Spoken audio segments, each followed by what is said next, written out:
Assalamualaikum warahmatullahi wabarakatuh. Perkenalkan, saya Rahmatul Ummah dari Program Studi Pendidikan Agama Islam di semester 8 dengan NIM 52205120020. Sebelumnya, saya ucapkan terima kasih kepada Bapak Muhammad Syarif Khalili MPDI selaku dosen pengampu mata kuliah Masail Fiqhiyah yang telah memberikan kesempatan kepada saya untuk menjawab soal UTS kali ini. Dari 3 soal yang telah diberikan, izinkan saya untuk menjawab soal yang pertama, yaitu tentang apa saja sih sumber hukum Islam serta contoh pemakaian salah satu dalilnya dalam suatu masalah fikih. Baik, langsung saja kita simak videonya.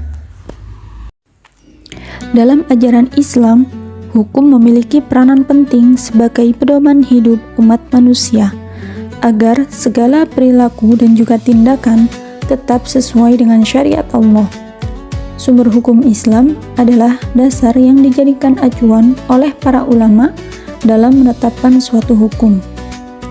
Yang secara umum terdapat beberapa sumber hukum utama dalam Islam, yaitu Al-Quran, hadis, ijma, dan juga qiyas. Sumber hukum yang pertama adalah Al-Quran. Al-Quran merupakan wahyu Allah yang diturunkan langsung kepada Nabi Muhammad SAW melalui malaikat Jibril. Al-Quran menjadi sumber hukum tertinggi karena di dalamnya terdapat petunjuk tentang akidah, ibadah, akhlak, sejarah, dan juga aturan kehidupan manusia.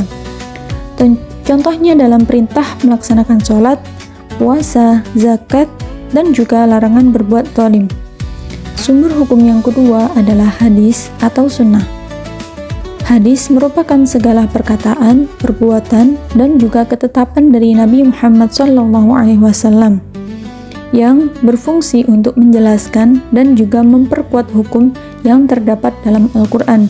Misalnya, Al-Quran memerintahkan sholat, tetapi tata cara pelaksanaannya dijelaskan lebih rinci melalui hadis Nabi. Kemudian sumber hukum yang ketiga yaitu ijma. Merupakan kesepakatan para ulama terhadap suatu hukum setelah wafatnya Rasulullah. Ijma ini digunakan ketika suatu persoalan tidak dijelaskan secara rinci dalam Al-Quran maupun juga hadis. Dengan adanya ijma, umat Islam memiliki pedoman hukum yang lebih jelas dalam menghadapi perkembangan zaman. Kemudian yang terakhir yaitu qiyas. Qiyas merupakan metode menetapkan hukum suatu perkara baru dengan cara membandingkannya kepada perkara lain yang sudah ada hukumnya karena memiliki sebab atau ilat yang sama. Qiyas digunakan untuk menjawab persoalan baru yang belum ditemukan secara langsung dalam Al-Quran maupun juga hadis. Contoh penerapan salah satu dalil dalam masalah fikih adalah hukum minuman keras dan juga khamar. Dalam Al-Quran surat Al-Ma'idah ayat 90 yang berbunyi, Ya ayyuhalladzina amanu innamal khamru wal maisiru wal anshabu wal azlamu rijsum min amali syaitani fajtanibuhu la'allakum tuflihun. Bahwa Allah melarang umat Islam mengkonsumsi khamar karena dapat merusak akal dan juga menimbulkan madarat. Seiring berkembangnya zaman, muncul berbagai jenis narkoba dan juga zat adiktif yang tidak disebutkan secara langsung dalam Al-Quran.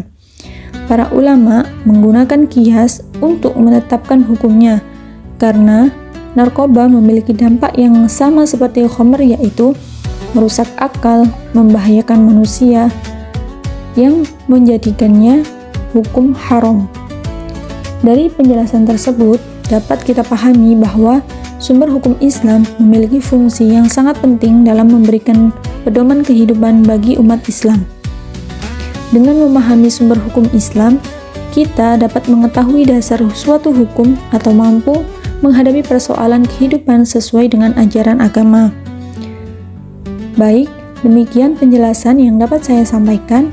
Kurang lebihnya mohon maaf dan semoga bermanfaat bagi kita semua tentang sumber hukum dalam Islam.